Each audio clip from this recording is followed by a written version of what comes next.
Good morning, folks. I'm Noah Mercer, and you're listening to the FinMonkeys Morning Brief.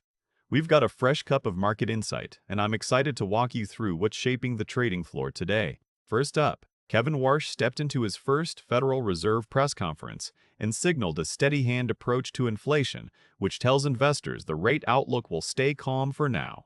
At the same time, the greenback held its ground after the Fed's hold, and gold nudged higher as the market breathes a little easier on inflation pressures. Those three threads are the pulse of today's market moves. So, what's actually framing the day? The Fed's message of stability. Warsh at the helm. Markets are pricing in little change to the federal funds rate, which keeps the yield curve relatively flat and gives equities a little breathing room. That steadiness feeds through to other asset classes, making the dollar's flatness and gold's modest rise feel like natural extensions of the same story.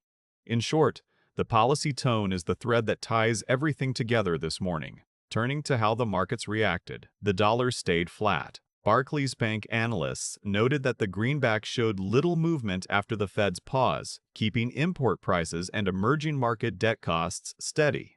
Meanwhile, investors pushed gold higher, betting that reduced inflation pressure will ease the Fed's tightening grip.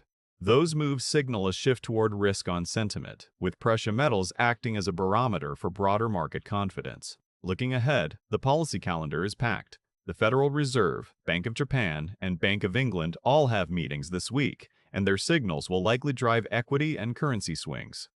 On the regulatory side, the SEC rolled out a fast-track process to speed up IPO approvals, aiming to boost new listings and market liquidity.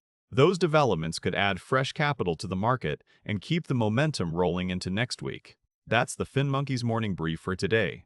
The next thing to watch is follow the SEC's fast-track IPO plan and any shift in inflation data. Thanks for listening to FinMonkeys. We'll be back tomorrow with the next market setup.